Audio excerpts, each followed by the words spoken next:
Assalamualaikum warahmatullahi wabarakatuh. Hai guys, welcome back to my channel. Nah, di video kali ini saya ingin menjelaskan sedikit tentang pembangunan human capital atau manusia yang berkualitas unggul. Apa sih yang dimaksud dengan pembangunan human capital itu? Kita simak video selanjutnya ya guys. Membangun human capital, manusia berkualitas. Human capital dan manajemen. Yang pertama ada SDM. Sejarah peradaban manusia membuktikan bahwa manusia mampu menciptakan jauh lebih banyak informasi dari yang diserap oleh manusia itu sendiri dan dapat mempercepat perubahan jauh lebih cepat dari manusia yang mengikutinya. Manusia seperti ini adalah manusia yang memiliki keterampilan, kompetensi, dan pengetahuan yang diperolehnya melalui pengalaman belajar. Yang kedua ada SDM unggul. Jika suatu bangsa ingin maju dan sejahtera, maka bangsa itu memprioritaskan investasi pembangunan SDM dan untuk mencapai tingkat nilai yang tinggi dan tersedianya SDM unggul. Penekanan nilai ini membantu manusia lebih kreatif, produktif, dan mampu menyelesaikan masalah yang dihadapi dan bekerja keras dengan komitmen dan dedikasi tinggi didukung dengan integritas tinggi. Yang ketiga ada investasi pendidikan untuk SDM unggul. Pembangunan human capital melalui investasi pendidikan oleh pemerintah, swasta maupun masyarakat penting untuk mempersiapkan masa depan bangsa yang lebih baik lagi. Yang keempat ada variabel penting SDM.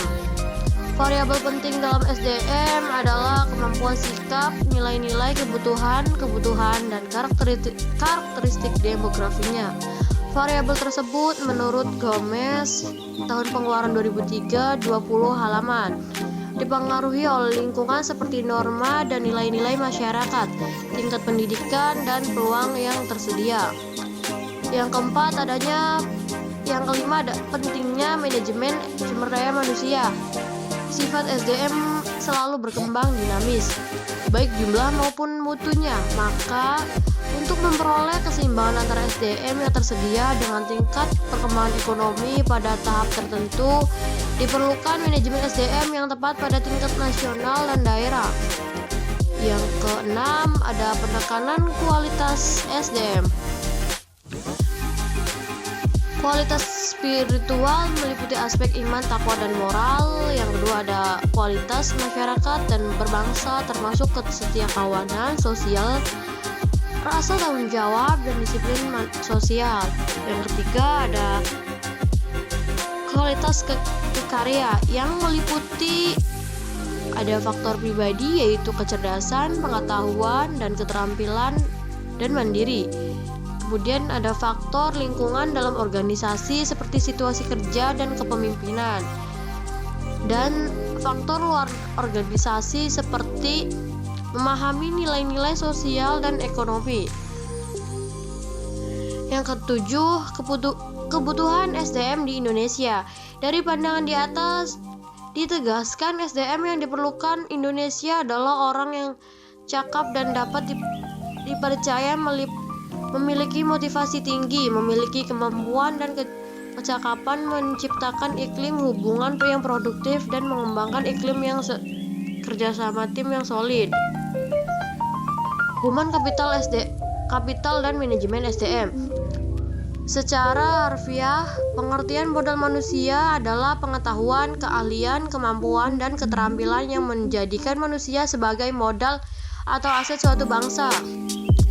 Yang kedua ada Human Capital Management oleh Gaspers 2012. Dikenal juga sebagai manajemen talenta, yaitu suatu SDM yang terkait dengan proses pengembangan SDM dan memperkuat kedudukannya dalam suatu lembaga, memelihara dan mengembangkan SDM dan menarik sebanyak mungkin SDM yang memiliki kompetensi, komitmen, dan karakteristik agar organisasi menjadi lebih berkualitas.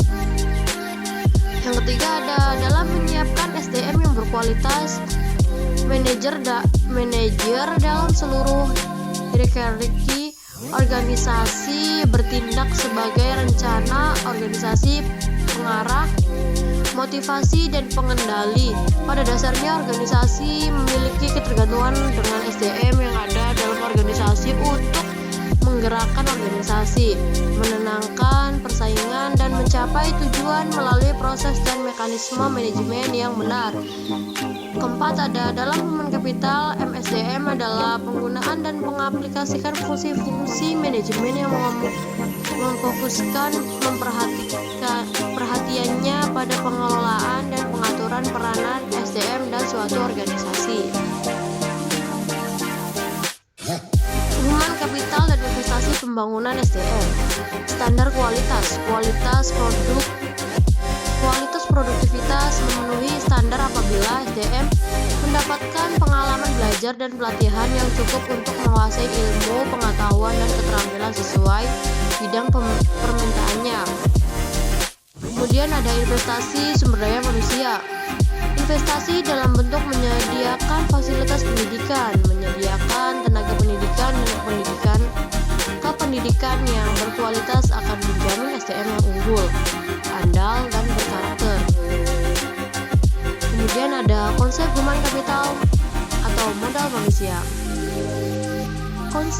Konsep human capital berkaitan dengan fakta bahwa pada dasarnya manusia akan menanamkan investasi dalam dirinya melalui pendidikan, pelatihan, dan aktivitas lain yang akan meningkatkan pendapatan mereka di masa depan melalui peningkatan penghasilan seumur hidup. Selanjutnya ada penempatan SDM. Penempatan orang yang berprestasi dan bereputasi akan memberikan jaminan bahwa pembangunan human capital dalam organisasi pendidikan dapat memenuhi target SDM yang diharapkan. Mempersiapkan generasi emas, Gold Generation. Anak yang sehat dan cerdas merupakan bibit generasi emas di masa yang akan datang. Bakat atau aptitude adalah benih dari suatu sifat yang baru akan tampak jika ia mendapat kesempatan atau kemungkinan untuk berkembang. Pada dasarnya, semua individu yang normal memiliki bakat dan setiap aktivitas diperlukan berfungsi bakat. Fungsinya bakat seperti bakat matematika, bakat olahraga, bakat bahasa, bakat seni, dan lainnya tergantung pada budaya di mana individu itu hidup. Khusus bagi generasi yang berbakat dan bertalenta, perlu disediakan strategi dan fasilitas yang dapat memaksimalkan bakat dan talenta mereka agar benar-benar menjadi generasi emas yang bermanfaat bagi pemerintah dan masyarakat luas guna meningkatkan kualitas kesejahteraan dan kualitas peradaban.